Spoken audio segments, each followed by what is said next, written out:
River remained a country of myth to the deeply religious Jedediah Smith.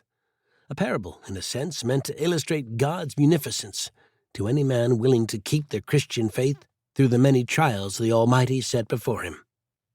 Smith had kept his faith. If anything, it had sustained him during his time with heathens and apostates, both red and white.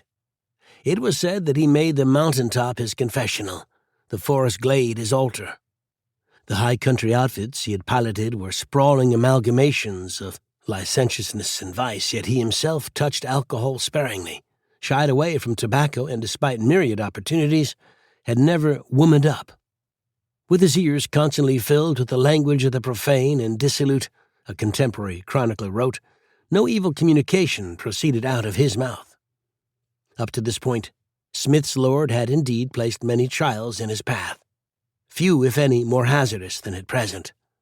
The buffalo tracks crisscrossing the waterscape, headed in all directions, formed a crazy quilt. The freshest hoof marks, however, appeared to lead to and from the rock outcropping he had spotted, now close enough to make out without a spyglass. He was within a half-mile of the rounded bluffs when the riders showed themselves. Through the shimmering heat haze, Smith counted 15, maybe 20. Comanche or Kiowa, he could not be certain. It was said that a veteran plainsman could tell the difference by studying the ornate stitching adorning their buckskin leggings and moccasins.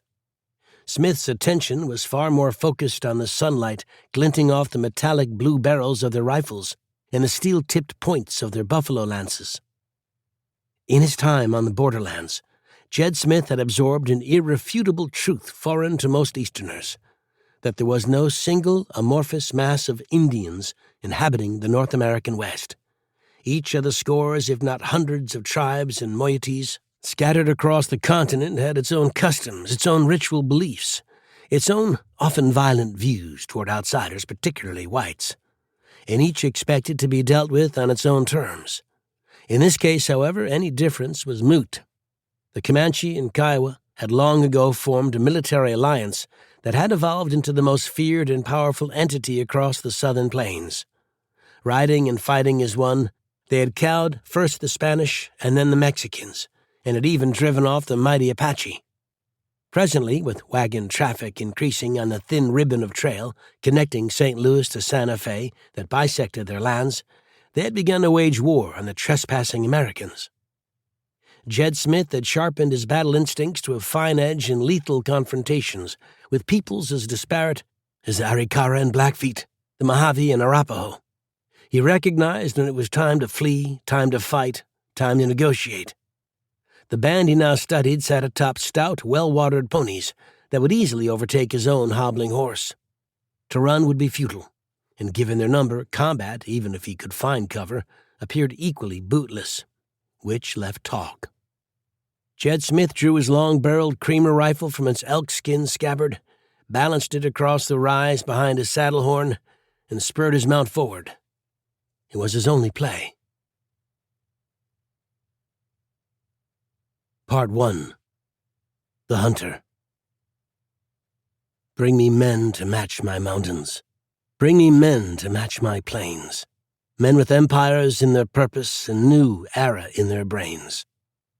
Sam Walter Foss, The Coming American. Chapter 1. Enterprising Young Men. It must surely have seemed a sight to the tall young Northerner. A hunter by trade, he had passed through a variety of hamlets, villages, and even blossoming boom towns in his 23 years of meandering west.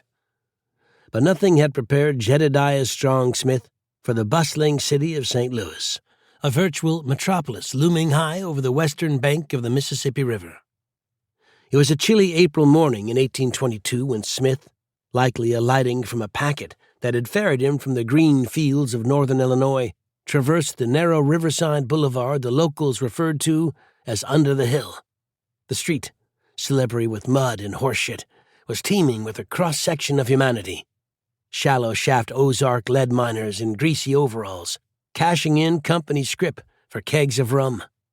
Restive Indiana farmers bound for the loamy fields opening up along the Boone's Lick Road, abutting Osage Indian territory. Peddlers and storekeepers clad